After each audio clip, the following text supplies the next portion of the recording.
start, my matrix number is A19A0190. I am a leader of group 2 from class L1T2. Waalaikumsalam. Hi Intan. Hi. Waalaikumsalam. Hi Intan. Hi Intan. Okay, today we make an online meeting to discuss about the number of student intake and output for PhD level, Master and Bachelor degree in Public University 2018. Okay, we will proceed to graphical presentation. My name is ASHRAF Daniel bin JOHARI and my metric number is A20A1279. On this part, I will be presenting about graphical representation 2.0.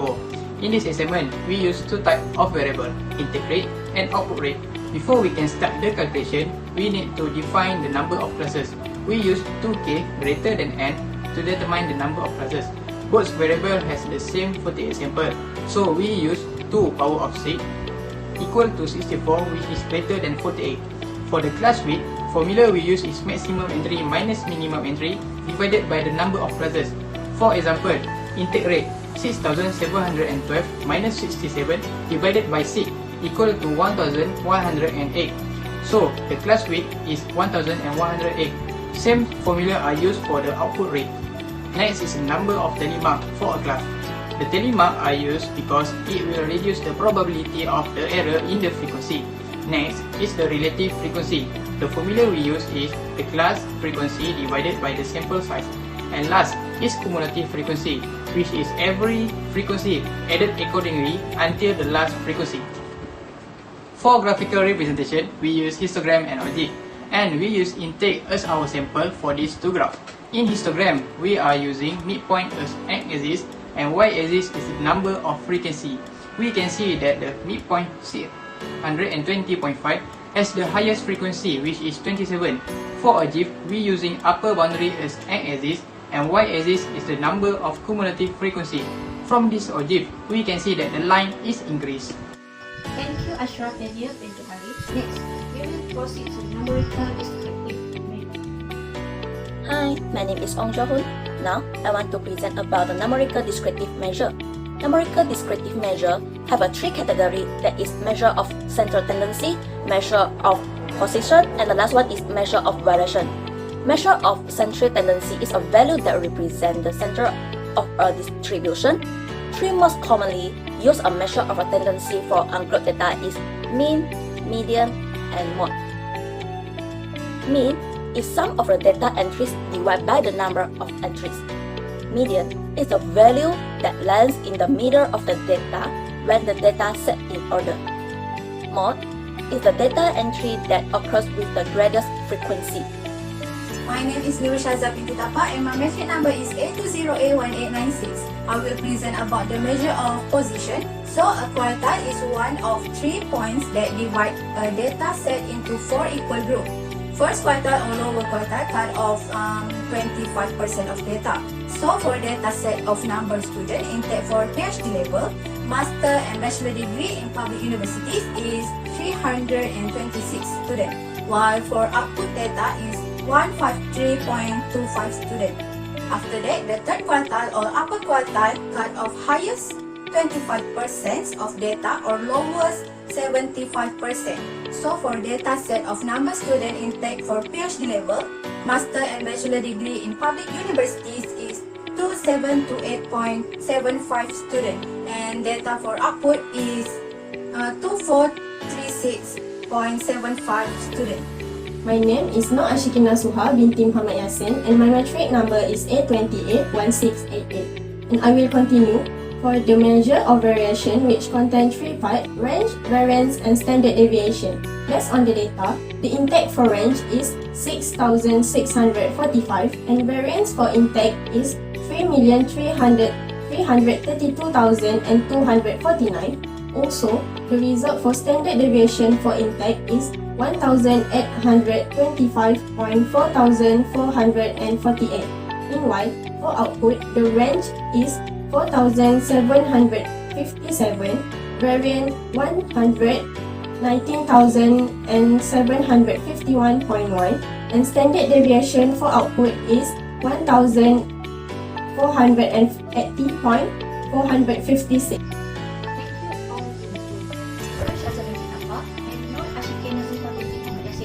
Next,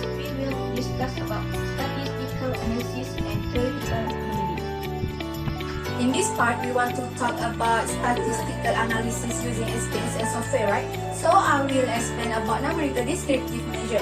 We can see when we use SPSS software, we just have to key in a raw data, and the software can calculate the data along the line of mean, median, mode, standard deviation, and much more. But the manual calculation and the SPSS calculation show different value because the SPSS cannot read the data accurately. After that, SPSS also can make the shape of distribution.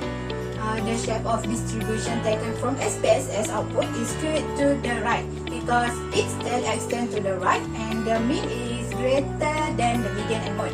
For manual calculation, the answer is also mean is greater than median and mode. So we can conclude that the shape of distribution in both methods is the same. 4.2 is hypothesis testing. We use SPSS for the t-test and ANOVA. Mean for intake is 1764.65 and mean for output is 1443.50. Standard deviation for intake is 1825.445 and standard deviation for output is 1480.456. All this data is matched with the number we got in 3.0. For ANOVA, dependent variable is total. Prediction is between group and within group. The result from this test is 455.842. Next, we move on to correlation analysis. Correlation analysis is a method of statistical evaluation used to study the strength of a relationship between two numerically measured continuous variables. This particular type of analysis is useful when someone wants to establish if there are possible connections between variables. Usually, in statistics, we measure two types of correlation. There is a Pearson correlation, and the second one is a Spearman correlation. For the Pearson correlation, there is a measure of a linear correlation between the two sets of data. It is the covariance of a two variable divided by product of their standard deviation. Thus, it is essentially a normalized measurements of the covariance such that the result always have a value between -1 until 1. As with covariance itself, the measure can only reflect a linear correlation of a variable and in not many other type of relation or correlation. This is the scatter plot for the intake and output. As can be seen beside, the table shows the Pearson correlation confidence is a significant value and the sample size. In this case, we can conclude that they are a positive 0.961 and have a very strong correlation between the intake and output for the PhD, master, and degree in the private university. For confidence interval, which can be described as how much uncertainty there is with any particular statistic and often used with a margin of error.